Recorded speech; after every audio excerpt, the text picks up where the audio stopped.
Yes. One, two. I'll do this. One, two, three. Whoosh. Hey guys, welcome back. Today I have a friend of mine. Her name is Kristi, and I want you to introduce yourself to everybody. Hey everybody! My name is Kristi. A lot of people call me La Gringa, Gringa del Mundo, and it is my pleasure to be here with you. Thank you so much, George, for having me. Can you tell us about your background? First of all, actually, can you tell us how to pronounce your last name in your own like your language, wherever you're from? Say it the way that it's supposed to pronounce. Okay, that's a good one. That's a good one. So my last name is Radakovic. Okay, Radakovic. That's how we say it in the United States, but it's Serbian. So my Serbian family says Radakovic. Aha, that's what I would like to hear. Radakovic. That's very, very Yeah. cool. So tell us about your background, like where do you live, where are you from, etc. So I was born and raised in Detroit, Michigan. So upper Midwest. That's why they call me here in South America La Gringa. So born and raised United States, and then I've been living outside of the states for the last 9 years in South America, mostly in Brazil, and then also in Chile. What So language yeah. do you speak then? Well, I speak my very own language. It's called Porto Espanol English. I made it up. I just mixed the three of them together. So my first language is English, and then I moved to Brazil and I learned Portuguese. And now I live in Santiago, Chile, and I'm learning to speak Spanish. Do you speak them So fluently, all three of them? Well, English, yes. Portuguese and Spanish? yeah, basically fluently. And now it's been about 4 years since I lived in Brazil. So my Portuguese is a little bit rusty. And then, like I said, I'm learning Spanish, and they're close enough that you can make sense of one language to the other, but they're different enough to be different languages, Yeah. which is why I kind of mix all three of them together sometimes, because I, it's. I think most people probably recognize you or know you from being a Strong Nation Master Trainer. Can you tell us a bit of your background in sports, in fitness? Like, how did you get into the whole industry? Okay, cool. So I've always loved moving. I love moving to music. I've never been someone that like has the habit of going to the gym. I don't lift weights. I'm definitely like I love to move to music, and I love being with people. So for me, group fitness like totally changed my life. Like has brought me new habits and lots of amazing friends. But yeah, as a kid, I pretty much played every sport growing up. Like a year of basketball, a year of baseball, floor hockey, soccer, a ton of stuff, gymnastics, dance. I did a ton of stuff growing up. So I've always kind of been athletic. Um, but yeah, so that's in general. I've always loved to move, but Zumba really allowed me to get into the fitness world professionally. I'm kind of the opposite. When I was younger, I did not do any sports. No way. Throughout my elementary school, I literally didn't do anything. From my junior high, I started playing basketball for a little bit, and then I stopped growing, and everybody else grew taller, so I stopped playing. Same thing happened to me actually. Yeah, like around like 12, 13, 14, and everybody else just got taller, and then I stayed the same. So I decided, what's the point? So and then I moved to Canada. I was in Canada when I was 15, and I just pretty much just did school until university. I started dancing, like hip hop, urban dance. That's when I literally started exercising.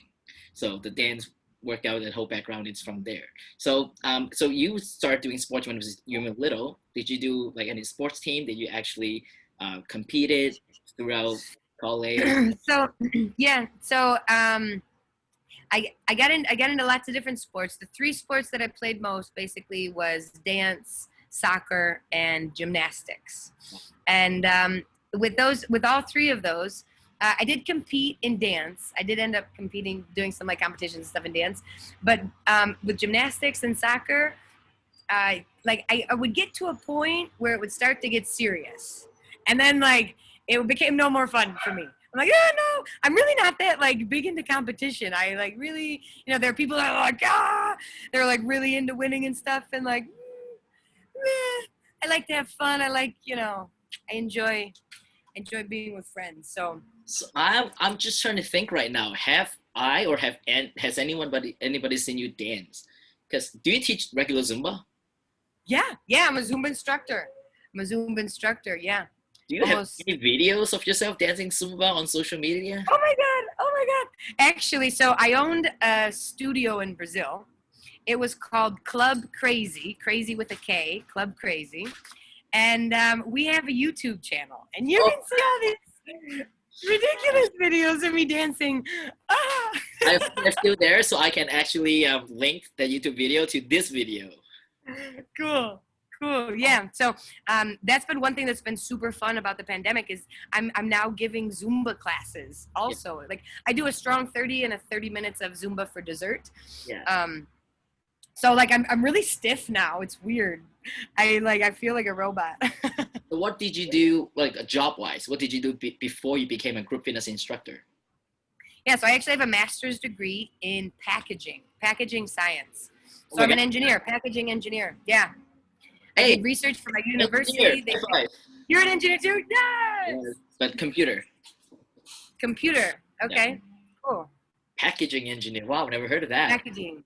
Yeah, so it's a really specific and specialized field. Basically within production. It's kind of a mix between business and science. So you have supply chain, economics, marketing, you have all the business side, but then you have calculus, physics, organic chemistry. So you've got all the material science and things that go along, physics of packaging. So it's really cool. It's an incredible field.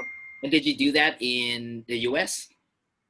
I did it in the US. Yeah, I did some also study abroad. So I did some work in Spain and also in Sweden. And I've lived in North Dakota in the United States. I also lived in Atlanta working for that company. Wow. Yeah, so I left college and worked for 3 years in the field. And what made you change the entire life, your field, your career into what you do now? Everything. Yeah. So basically, there was always something inside of me that just wasn't totally satisfied, like gratified with my work. Like there was just, it was okay. But was lacking something. And then in 2008, 2009, we had a huge economic recession in the United States. And in that process, I started a business of buying houses and remodeling houses. And I got a taste of being independent. And from then I also had been, I had also gained a bunch of weight as an engineer, in my job. And so my sister was like, Kristi, you got to try this class out. You love dancing. It's called Zumba. You're going to love it. You're going to love it so much. She lost 50, my sister lost 50 pounds doing Zumba classes. She's like, the weight just melted off. So I found a Zumba class and I'm in the back. I'm super shy. So I started off in the back and eventually I decided to get my license. And, but that's how I got into it. Really just I found a dance class. It was called Zumba and, started changing my life. Decided to take the instructor training. Who was your B1Zs? Barbara Klontz. Oh, so cool, super cool. And then yeah. How did you become a master trainer then?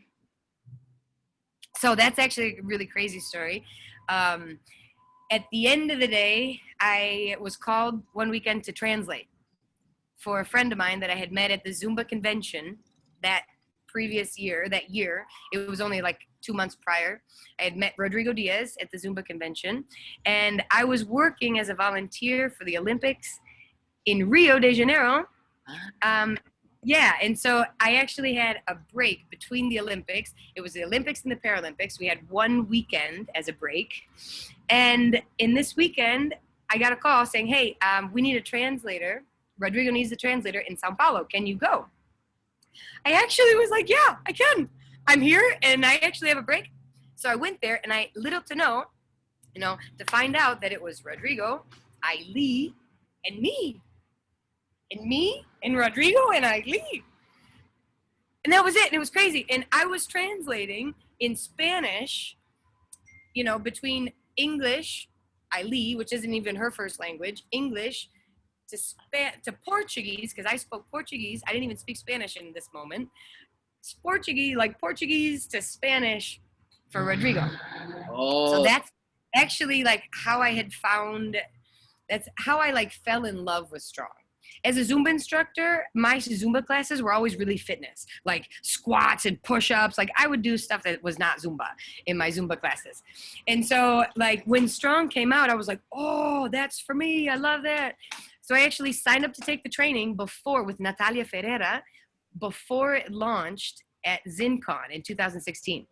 Something had changed and I wasn't able to travel down to Florida. And so I put it on hold.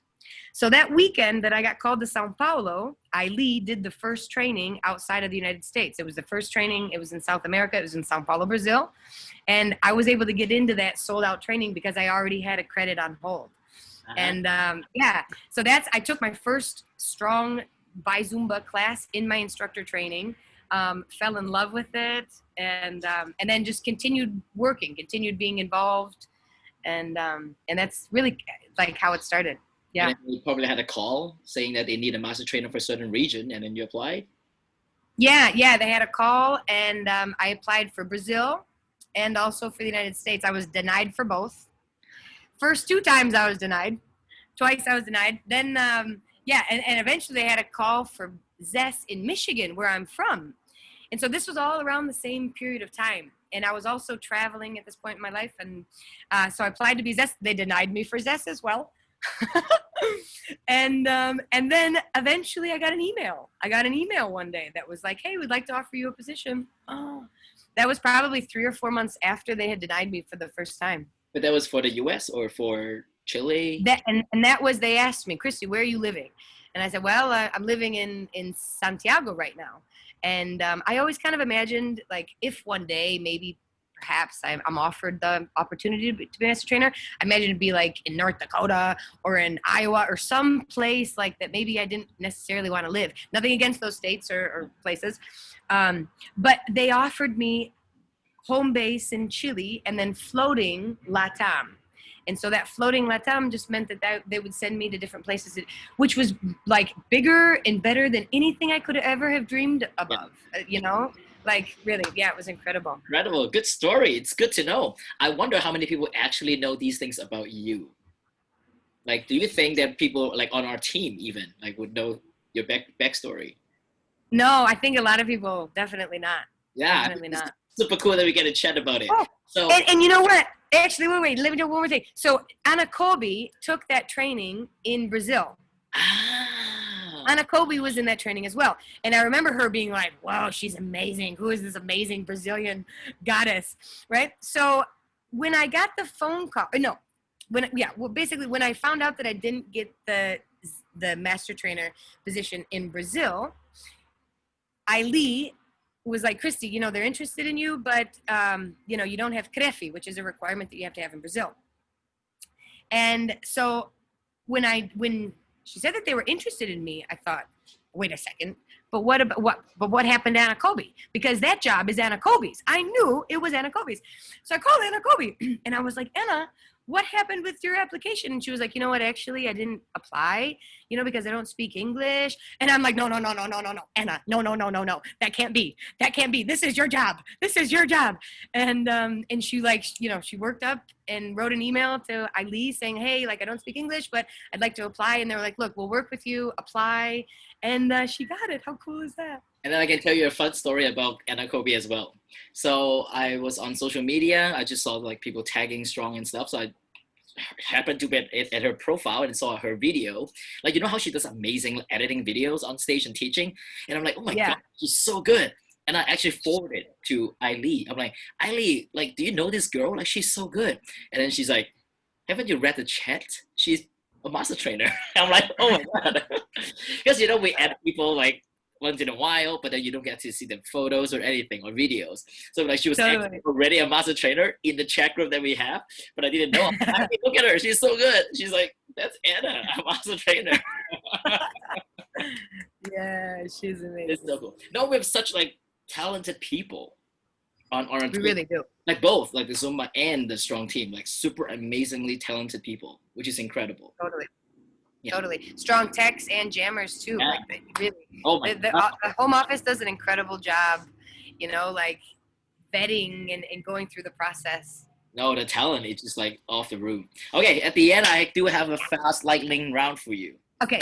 So some fun fact stuff. First is, if you have to choose one, what is your favorite sport? My favorite sport would be dancing. Oh, nice, nice, Is nice. that a sport? I think it's a sport, right? Of course it is. And I need to get the link to your YouTube channel, to the Crazy. Okay. Yeah, Club Crazy. What would be your favorite season? Ooh, my favorite season. I would have to go for summer. But honestly, I like the changes. That's my favorite, is the change. The Yeah. change. And then because she's living in Chile right now, so I think most people are in like North America, so the normal weather, I don't know, normal season. Like July is the summer, December is the winter. So for you guys, you're entering spring right now. Exactly. Yep. We're going into spring and it is September now. Yeah. Nice. What is your favorite food and cuisine, for example? My favorite food is probably anything sweet. I'm an ant in disguise. I am a sugar. I love sugar. You're talking. Straight to the vein. I'm the worst. I am actually the worst. You know, like the Slurpee from 7-Eleven? Yes. I just finished it. Brain freeze, man. Those things give you brain freeze like crazy. Uh-huh. And what was the last one after? Oh, if you have to choose one fitness inspiration, like from your career, who would it be? Maybe somebody we don't know, but it's okay. Like, tell us, who is your inspiration? My inspiration, gosh, Or your from a mentor, fitness. even. Okay, well, you know what? I honestly I got to give it up to our grandmaster. Lee, for me, really honestly, is such an inspirational human being. From a person, you know, from a human perspective, from a physical perspective, from a leader, from a mother, from a friend. Like, really, she is. And every time I speak to her, I'm just like, I can do more. I can do more. I don't want to let anyone down. I can do more. I know I can. You know what I mean? And that's really, at the end of the day, like what's in, you know, an inspiration is someone that like really lights that fire. And honestly, that woman is just incredible. So I would have to say Eileen. Yeah. Nice. Well, most productive person ever. With you, and we get to know you a little bit better. I'm gonna put this up on my YouTube channel very soon. Really, like the whole YouTube thing that I'm doing now, I don't plan on like getting like a huge like number of subscribers or anything. It just for people to get to know us better. It's an amazing. This is an amazing initiative, and I really appreciate it. And I'm so excited to learn about everybody. Yeah. And we have to. Well, you know, someone will have to interview you too. I already did one by myself. I actually like, spoke to the camera. So this is my background. Da, da, da. I'm gonna do this. I have a few people invited to join me. So you can go check it out as well. Okay, cool. Well, I look forward to checking all those out. Have a good day. It's my nighttime. I'm gonna take a nap before our meeting in like 3 hours. So thank you so much for joining me today. Muito obrigado. Muchas gracias. And I will see you in 3.5 hours. Okay, George, thank you so much. Muito obrigado para você também. Muchas gracias. Have a wonderful, wonderful evening. Try and get some rest. I know that you're a machine you just plug into the wall. So go plug in, and I'll see you in a few hours. Right. No. See, I know you're a machine. I saw it there. That's here. That's the power button. Yeah. Bye. Bye, George. Thank you so much.